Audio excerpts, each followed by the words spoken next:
Hey guys, it's Jarek the Mohawk Dragon. If you're wondering about the hat, someone dared me and said, oh, I'd never wear this on an official Jarek 4 video. Well, I guess they didn't know me very well, and I actually really like this hat, so I'm wearing it. But moving on to the actual video, this video is about S Thunder's Landmine. Now, first thing I need to say, I apologize to S Thunder. This is taking a lot longer than usual. Every single time I wanted to make videos about some of S Thunder's stuff, something would happen, like having to have knee surgery and just stuff like that. Like right now I cannot bend my knee at all, so it's at a really odd angle. But moving on to the actual review, S Thunder is a very, very good company. I made the pistol review a while ago of one of S Thunder's grenade pistols, and that's when they contacted me and they're like, hey man, we really like your review. We think you did a really good job. We're going to just go ahead and send you a lot of our stuff for you to make videos for free. And they just sent it to me, and so far we're in very good contact. And thumbs up to S Thunder. S Thunder, for me at least, is a very, very good company, and I can't say anything bad about them. Alright, now moving on to the review. All of these 4 different things in front of me you see are S Thunder landmines. Now the 2 on the outside, the smaller ones, these can use water or powder, being flour or whatever powder you wish to use. This big black one didn't sound bad at all. This one can use water, and this one can use powder only. And let's go ahead and start with the smaller landmines and just move our way up. Alright, let's start with the smaller green one. Now if you're thinking landmine, it has to be very complicated, then I'm going to go ahead and correct you here. It's actually very simple. This is a lot simpler than most gas blowbacks you'll see, and definitely a lot simpler than most AEGs. So this thing, the way it works is you simply pull the top piece off of the bottom piece, and you see right on the bottom, this is where you fill up either your CO2 or propane. I would recommend using CO2 for the best performance, because CO2 gives you a lot more pressure in the landmine and is going to, like I said, give you a lot better performance. And right here's the actual piece that will set it off and to where you need to reset it like a regular grenade. Now, this is overall a very, very simple design and very, very smart by S Thunder. Now there are failsafes, and all of these landmines come with some piece like this. And as you can see on the side, right here, there's a hole. You just put it right in there. And then there are these indents in the bottom part of the grenade. And you simply put it like that. There's another one for this side. And that makes it so when you step on it, it can't be pushed down, you can't set it off. Well, let's go ahead and pull these out so I can demonstrate it there. When you step on it, that will set it off, and the powder or water will spray out. Now where you put the powder or water is as simple as simply putting it right in the top right here. You simply pour in some water or some powder. Again, these you can use either. The smaller ones can use both water and powder. And that's as simple as it gets. There's nothing more to say about it. Now let's move on to the brown one. This one is really just as simple. As you can see, I have the failsafe proof in. Nothing can happen with these in. You pull these out, and that would set it off. Now, the way this works, I still got some water in here, as you can see. The way this works is you unscrew top piece, and then you need this piece right here to unlock it. You simply put it in the top right there, twist it, and this piece will come off. And that is where you fill up the propane, and here's the actual piece to set it off and reset. You can fill it full of propane when you have it in here. So you can see the propane flow valve will be right down there, and you can fill it up that way. To lock it, you push down and to the right, and that will lock it. Note, if you have it primed, do not try to lock it, because that will set it off and it will go off in your face. I actually had it happen to me when I wasn't thinking, and luckily I didn't have any water or powder in it, but I got a face full of propane, and that's not very lovely in any way whatsoever. It's like someone sticking their ass in your face. So when you want it to be set, you absolutely have to have it like that or it won't go off. And this is also where you put the water. You simply pour the water right in there, or the powder.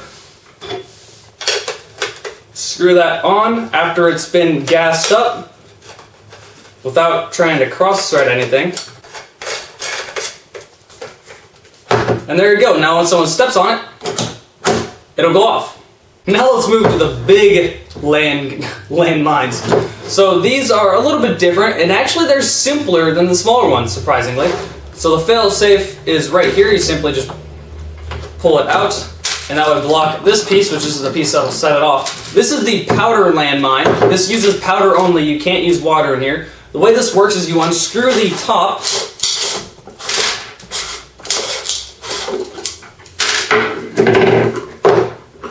This piece lifts right on and out, and this actually uses a full 12-gram CO2 cartridge at once. You put that right in there, and you put the powder along the top here. Whoops. And as you can see, there's a little small hole indent there, and a piece that sticks out on this. You want to line those up so that it'll actually be able to slide in far enough. Push it down and screw it in. Now that would set it. It would not puncture the CO2 until somebody stepped on it, and that's all someone stepping on it would do, is puncture the CO2 and set it off. And that's how simple it is. They're very, very, very simple landmines. Alright, now here's the large water landmine. This one basically works the same exact way as the powder one, where the fail-safe, that's hard to say for some reason, it goes right on the side, you pull that out, you unscrew this on the top. As you can see, this is the water one instead. Same kind of piece. I still have some water in here, so I'm making a little bit of a mess. And there's a line in here that says, do not fill past this point. So obviously, do not fill water past this point, or you could do damage to this landmine and it won't work anymore. So make sure you don't fill it past that. Now, if you want the water to have more power, you can fill it just a little bit of water so that it'll have more of spraying power than filling it all the way. But that's all up to you. And it will work the same way as put CO2 right in the top. Put the piece back on. Screw it in. Then when someone steps on it, it'll actually have more of a... it's not so much of a landmine as much of a fountain. And if you step on this one, you're going to get drenched, and there's no question about that. And really, this is how simple they are. They are very, very, very simple, ingenious designs by S-Thunder. So S-Thunder has been doing their engineering work over at their company. So let's go ahead and go outside and test these now, which is the part you've all been waiting for. Now we're outside, and now is the fun part. So this is where we're actually going to test it. Now this one's live. As you can see, I got water in it, but these are also the ones, like I said, you can use water and powder in them. But I'm going to test this with water, and I'm also testing this with propane. This is only going to be like a quarter to half the power as if you were going to use CO2. So this is propane, not as strong as it could be, but let's test it. Something I neglected to mention, I don't want to step on these, I don't want to get myself wet, I'm being a little bit weak, but I got another solution. I'm just going to throw a basketball on top of them, and that should be more than enough to set it off. If it can handle a whole weight of a human being, then only a basketball should be enough to set it off. A human would put more power on these than just tossing a basketball on it. So let's go ahead and go. Alright, that was pretty good. I got wet and I was standing a good 10 feet away. This is definitely not something that's going to get you absolutely drenched. The smaller ones are definitely ones that are basically just going to say, hey look, you're out, anyone standing near you is out, and everybody in the whole game knows it. Because I don't know if the camera picked it up that well. It was pretty loud.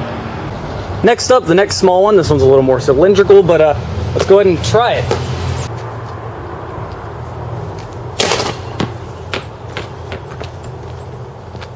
Okay, so that one was also pretty good. I'm not sure if the camera got wet. No, it didn't. The water sprayed way over in this direction because the basketball pretty much just stopped most of the water. But it's overall pretty powerful. I'm getting wet every single time, and I'm standing a good 10-15 feet away from it. Now let's go to the freaking monster. This one uses a full 12-gram cartridge at once. Like I have said, there's a line in here that says fill it up to there. I have it filled up just a little bit under it. If you want the water to be more powerful, obviously fill less water. And how do you set it? This is seriously it. Put the 12-gram cartridge face down. Oops. And then screw this in place. You have to use a little bit of force because there is a spring underneath the 12-gram cartridge. There we go, now the threading's right. And it takes a little bit of force to push it down. Not too much, it's not too hard. And overall, this thing is easier to set than the other smaller ones, believe it or not. Alright, so now it's set. If you wanted to put the failsafe in, just this little piece, put it right in there, then you step on it, wouldn't do anything, but it's live. Let's test it.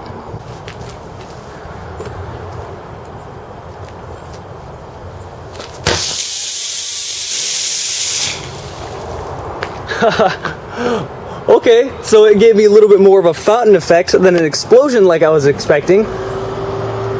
But you stepped on that, and yeah, you're gonna know. And everybody else is going to know. Not only from the water spewing from the ground, but from you being absolutely drenched. Alright, now it's time for some slow motion. Anyway, people always ask me, why do you do slow motion so much? Why do you enjoy slow motion so much?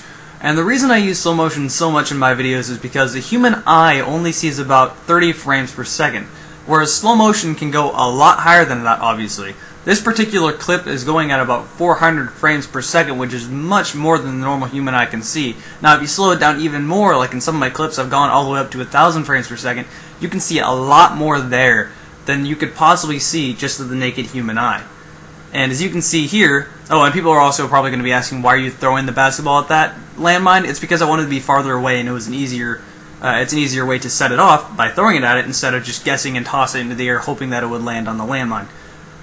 Fun fact of the day, the human eye only sees about 30 frames per second, like I have said, but when you have an adrenaline rush, or you are having a near-death experience or something like that, the human eye will actually be able to see more, your senses will be heightened, and that's why when you're in a near-death experience or an emergency, it seems that everything is going in slow motion in your mind, and you remember that so vividly.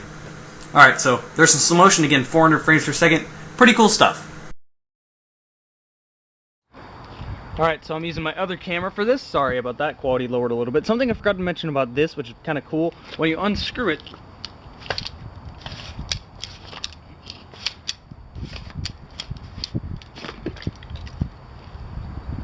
all the smoke and everything that comes out, and then you get ice.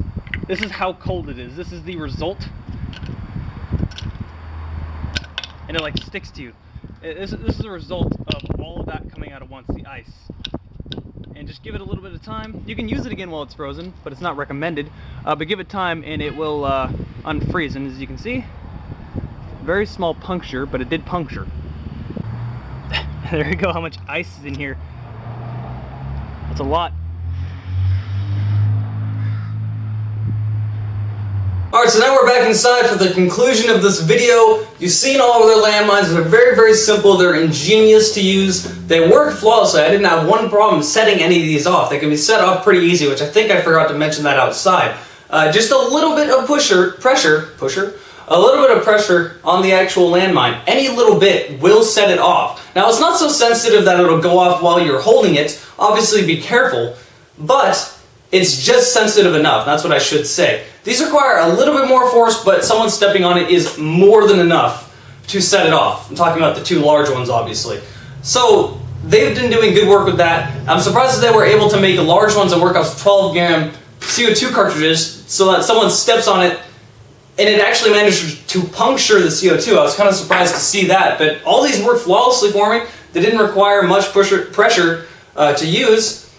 And they work great, so if you're looking for some airsoft landmines, these are really the way to go. Not that there's a whole lot out, and they're kind of going innovative, and I do enjoy S-Thunder's new, original, different stuff. If you've been airsofting for a long time, you always want to see the new, interesting stuff, instead of just another M4 AEG, or something like that. And this is a way to go if you're looking for something new, or something in-game to really use.